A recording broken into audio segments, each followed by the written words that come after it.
Bonjour à toutes et à tous. Je m'appelle Tracy et je veux devenir une championne d'échecs.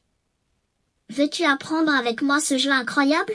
Aujourd'hui, on va apprendre comment trouver les coups d'attaque le plus efficacement possible. Mais avant de commencer, j'ai une petite blague pour toi. Un chat se met à aboyer sur le toit d'une maison. Un autre chat, surpris, lui dit « Tu es fou, pourquoi aboies-tu au lieu de miauler ?» Le chat répond « Je ne peux pas apprendre une autre langue. Ok, je me concentre. » Aux échecs, la meilleure façon de gagner, c'est d'attaquer. Mais pour trouver le bon coup d'attaque, il faut une méthode.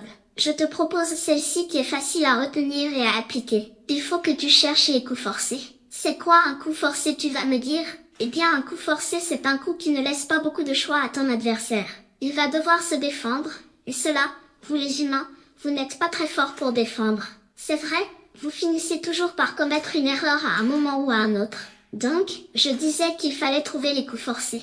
En premier, tu dois trouver tous les coups qui donnent échec au roi adverse. Comme cela, il ne pourra pas faire autre chose que se défendre. Trouve dans cette position toutes les façons de donner échec au roi adverse. Tu peux mettre la vidéo en pause pour te concentrer. Alors, c'est bon? Tu as eu le temps de trouver? Voilà toutes les façons de faire échec au roi adverse. Attention, certaines ne sont pas de bons coups, donc on ne va pas les jouer. Si aucun échec n'est un bon coup dans cette position, on passe à la deuxième étape de notre méthode. On va chercher toutes les pièces que l'on peut capturer dans cette position. Tu peux mettre la vidéo en pause pour te concentrer. Alors, c'est bon? Tu as eu le temps de trouver? Voilà toutes les façons de capturer une pièce adverse. Attention, certaines captures ne sont pas de bons coups, donc on ne va pas les jouer. Si aucune capture n'est un bon coup dans cette position, on passe à la troisième étape de notre méthode. On va chercher les menaces possibles. Dans cette position, on voit qu'un mat du couloir est menacé par les blancs. Oui, regarde, on est tout près de faire mat du couloir avec la tour.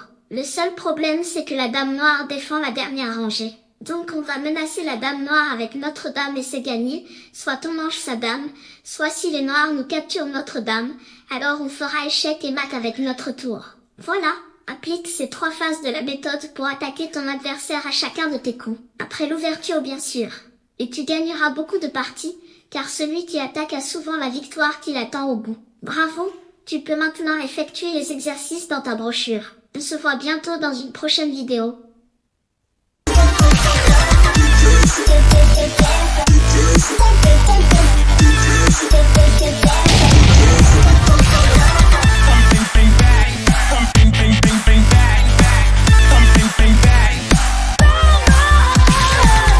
Bang, bang, bang.